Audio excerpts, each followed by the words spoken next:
తమిళనాడులోని కొళ్ళిమలై లోయలో ఈ కథ జరుగుతుంది. కొండలు, అడవి మొక్కలతో నిండిన మిరియాలు, ఔషధ మొక్కల సుగంధం వ్యాపించిన ఒక అడవి. ఇక్కడ అరుణ్ అనే మనిషి నివసిస్తాడు. 30 ఏళ్ల వయసులో అతను రైతు, ప్రకృతి ప్రేమికుడు. అతనితో పాటు రాజు అనే కుక్క ఉంది. బంగారు రంగు జుట్టు, గుండెపై తెల్లని మచ్చ ఉన్న ఒక దేశీ కుక్క. 5 ఏళ్ల క్రితం అరుణ్ ఒక అనాథాశ్రమం నుండి రాజును రక్షించాడు. వీరిద్దరికీ ఈ కొండపై ఉదయం నడక ఒక అలవాటు, మనసుకు శాంతినిచ్చే క్షణం. ఒకరోజు సూర్యోదయం యొక్క మసక వెలుగులో అరుణ్, రాజులు సాధారణ నడకకు బయల్దేరారు. అడవి నిశ్శబ్దాన్ని చీల్చుకుంటూ రాజు హఠాత్తుగా మొరిగాడు. సాధారణంగా ఉల్లాసంగా ఉండే రాజు ఇప్పుడు ఒక గుహ యొక్క చీకటి ద్వారం వద్ద నిలబడి కళ్ళు స్థిరంగా చూస్తూ అస్వస్థంగా మురుగుతున్నాడు.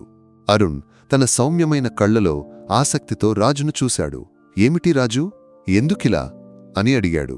కాని రాజు వినలేదు. అతని మొరుగుడు గుండెల్లో మారుమోగింది. గుహలోకి ఏదో అతన్ని లాగుతున్నట్లు. అరుణ్ పిలిచినా రాజు ఆగలేదు. భయం, ధైర్యం కలిసిన భావంతో అతను గుహలోకి దూసుకెళ్లాడు. అరుణ్కు వేరే మార్గం లేదు. గుండె బడబడమని కొట్టుకుంటూ అతను రాజును అనుసరించాడు. అడవి మరింత దట్టంగా మారింది. ముళ్ల చెట్లు ముఖాన్ని రాశాయి. చెట్ల వేళ్లు కాళ్లకు అడ్డుపడ్డాయి. చివరకు ఒక రాతి బండ కింద, ముళ్ళు, పాకుల మధ్య దాగిన ఒక గుహ ద్వారాన్ని వారు చూశారు.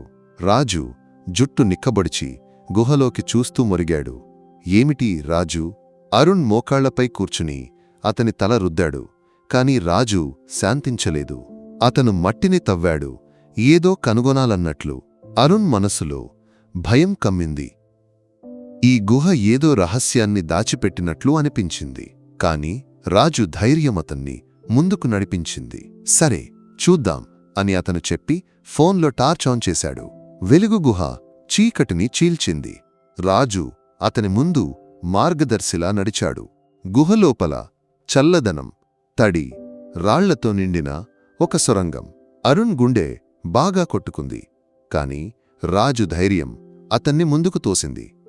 కొంతసేపు నడిచిన తర్వాత సొరంగం ఒక విశాలమైన గదిలోకి తెరుచుకుంది. అక్కడ అరుణ్ ఆశ్చర్యపోయాడు. రాతిలా అందమైన క్రిస్టల్స్ పైకప్పుపై మెరిశాయి, నీలి వెలుగును వ్యాపింపజేశాయి. ఒక చిన్న సరస్సు ఆ వెలుగును ప్రతిబింబించి గుహను మాయా ప్రపంచంగా మార్చింది. రాజు ఇప్పుడు శాంతంగా అరుణ్ పక్కన కూర్చున్నాడు.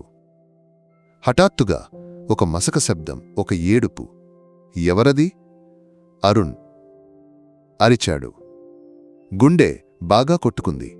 రాజు మళ్లీ అస్వస్థంగా ముందుకు నడిచాడు. వారు ఆ శబ్దాన్ని అనుసరించారు. సొరంగం ఇరుకైంది. అరుణ్ తల వంచుకుని నడిచాడు. చివరకు టార్చ్ వెలుగులో ఒక చిన్న రూపం, 6 ఏళ్ల వయసు కనిపించే ఒక అమ్మాయి భయంతో కూర్చుని ఉంది. ఆమె ముఖం కన్నీళ్లతో తడిసింది. మోకాళ్లను గుండెకు ఆనించి పట్టుకుని ఉంది. దేవుడా! అరుణ్ ఆమె దగ్గరకు పరిగెత్తాడు. రాజు తోక ఆడిస్తూ ఆమెను ఓదార్చడానికి దగ్గరకు జరిగాడు. భయపడకు, మేము నిన్ను సహాయించడానికి వచ్చాము.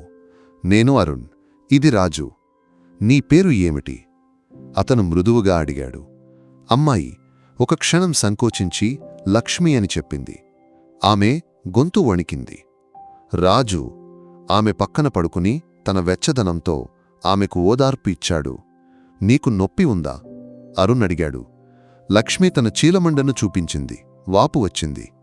నేను పడిపోయాను, నడవలేను ఆమె చెప్పింది. ఆమె తల్లిదండ్రులతో ఒక ఆలయ ఉత్సవానికి వచ్చింది.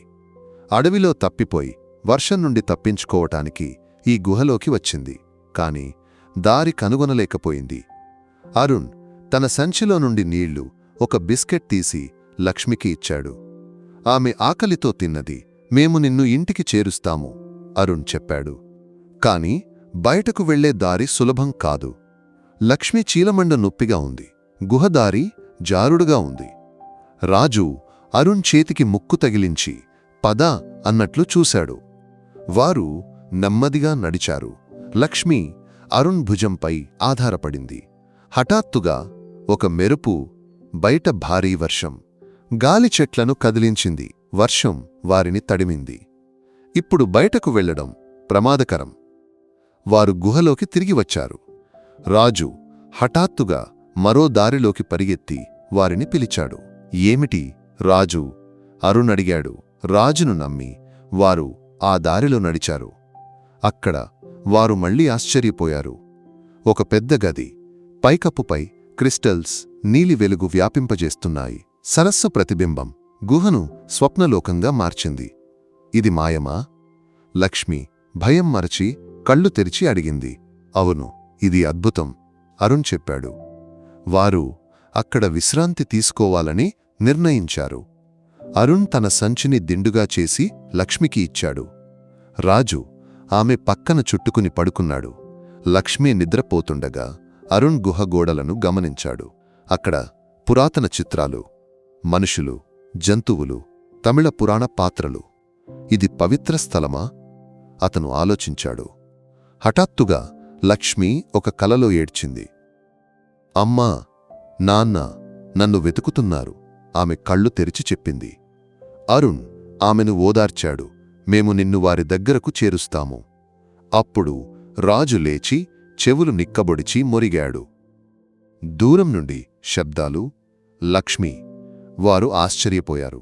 అమ్మా, నాన్న. లక్ష్మి అరిచింది. అరుణ్ ఆమెను ఆసరాగా రాజును అనుసరించాడు. గుహలో 2 టార్చుల వెలుగు. లక్ష్మి తల్లిదండ్రులు మురుగన్, సుమతి అలసిపోయి కాని ఊరటతో. లక్ష్మి వారు అరిచి కౌగిలించుకున్నారు. కన్నీళ్లు, ఊరట అన్నీ కలిశాయి. నీ పేరు? మురుగన్. ఒక డాక్టర్ అరుణ్ను అడిగాడు. అరుణ్. కాని లక్ష్మిని కనుగొన్నది రాజు. అతను చెప్పాడు. మురుగన్ లక్ష్మి చీలమండను పరిశీలించాడు. చిన్న స్ప్రెయిన్. కాని మనం త్వరగా బయటకు వెళ్ళాలి, అతను చెప్పాడు. కాని బయట వర్షం ఇంకా బలంగా ఉంది. వారు ఆ మాయాగదిలో తాత్కాలిక ఆశ్రయం తీసుకున్నారు. అక్కడ గోడలపై చిత్రాలు చూసి వారు చర్చించారు. ఇది పురాతన జైన గుహ కావచ్చు, లేదా తమిళ ఆదివాసీల రహస్య స్థలం కావచ్చు, మురుగన్ చెప్పాడు. ఈ రహస్యాన్ని బయటపెట్టాలా? అరుణ్ అడిగాడు. లక్ష్మి నిశ్శబ్దంగా చెప్పింది. కొన్ని రహస్యాలు రహస్యంగానే ఉండనివ్వండి. అందరూ అంగీకరించారు. వర్షం తగ్గినప్పుడు వారు బయటకు నడిచారు. లక్ష్మిని మురుగన్, సుమతి ఆసరాగా తీసుకెళ్లారు. హఠాత్తుగా మట్టి కూలింది. అరుణ్ ఒక గొయ్యిలో పడ్డాడు. అరుణ్. లక్ష్మి అరిచింది. కాని రాజు అతని చేతిని కరిచి మురుగన్ అతన్ని పట్టుకున్నాడు. కలిసి వారు అరుణ్ను రక్షించారు. అందరూ మట్టిలో తడిసి ఒకరినొకరు కౌగిలించుకున్నారు. అప్పుడు హెలికాప్టర్ శబ్దం. రక్షక బృందం వారిని కనుగొన్నది. ధన్యవాదాలు, లక్ష్మి అరుణ్ రాజులకు చెప్పింది. వారు ఒక చూపులో గుహరహస్యాన్ని రహస్యంగా ఉంచాలని నిర్ణయించారు. బయటకు నడుస్తూ అరుణ్ ఒక క్షణం వెనక్కి తిరిగి చూశాడు. ఆ గుహ కేవలం ఆశ్రయం మాత్రమే కాదు, ధైర్యం, ప్రేమను నేర్పిన ఒక మాయాస్థలం.